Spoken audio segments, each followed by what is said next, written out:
আসসালামু আলাইকুম রহমতুল্লাহ। প্রিমিয়াম ফার্নিচারের পক্ষ থেকে আজকে কোরআনের পাখিদের সাথে করে নিয়ে একটা ইফতার মাহফিলের আয়োজন করা হয়েছিল। ইফতার মাহফিলে কি কি আয়োজন ছিল এবং কি রান্না করা হয়েছিল সবকিছুই আপনাদেরকে জানানো হবে আজকের ভিডিওতে। তাই ভিডিওটি স্কিপ না করে শেষ পর্যন্ত দেখুন, ইনশাআল্লাহ রান্নার অনেক কিছু বুঝতে পারবেন এবং কত কি খরচ হয়েছিল সবকিছু জানতে পারবেন ইনশাআল্লাহ। তাই ভিডিওটি শেষ পর্যন্ত দেখুন এবং ভালো লাগলে শেয়ার করুন, চ্যানেলটি সাবস্ক্রাইব করবেন এবং পেজ থেকে দেখলে পেজটি ফলো করে দিবেন।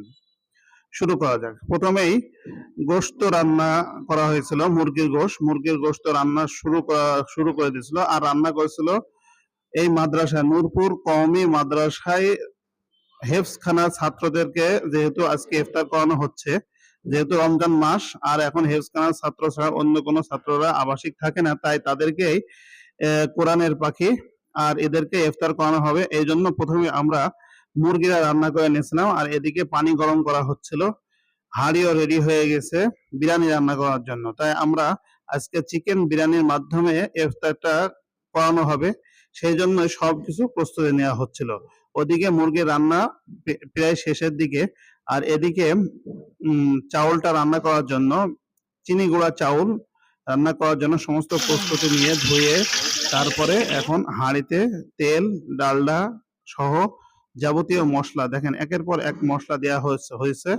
এরপরে পেঁয়াজ, রসুন বাটা সবকিছু দিয়ে তারপরে চাউল দিয়ে নাড়ানাড়ি শুরু করা হয়েছে। দেখেন মাদ্রাসার দৃশ্যটা অনেক সুন্দর একটা দৃশ্য আমাদের মাদ্রাসাটি, এবং অনেক বড় জায়গা। তাই আপনাদের সন্তানকে এই মাদ্রাসায় ভর্তি করানোর চেষ্টা করবেন। সম্মানিত দর্শকবৃন্দ, চাউল এর মধ্যে এখন পানি দেওয়া হবে। কয় কাপ পানি লাগলো, যেহেতু চাউল ছিল প্রায় 7 কেজি, তাই সাধারণত 7 লিটার বা 7 কেজি পানি দিতে হবে, তাহলেই বিরিয়ানিটা পরিপূর্ণভাবে হবে।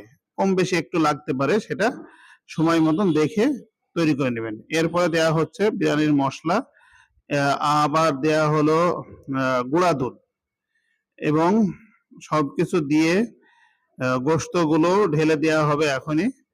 যে গোশত রান্না করা হয়েছিল এই গোশতটা দেখেন কত সুন্দর কালার হয়েছে, এবং সবকিছু ঢেলে দিয়ে দেখেন কত সুন্দর ভাবে একটা বিরিয়ানি তৈরি হয়ে গেল। এরপরে বিরিয়ানি শেষ করার পরে কিছু বাহিরে পাঠানোর দরকার ছিল, এই জন্য সেটা প্যাকিং করা শেষ। এখন সবাই মিলে বসে পড়েছে ইফতার করার জন্য।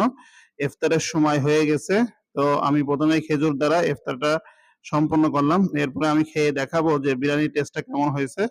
তো আলহামদুলিল্লাহ বিরিয়ানির টেস্টটা অনেক অসাধারণ হয়েছিল, খুবই সুন্দর হয়েছিল, খুবই টেস্টি হয়েছিল। মাদ্রাসার মহতামি বিরিয়ানি রান্না করেছিল, যার হাতে রান্নার জাদু আছে। ধন্যবাদ। আসসালাম।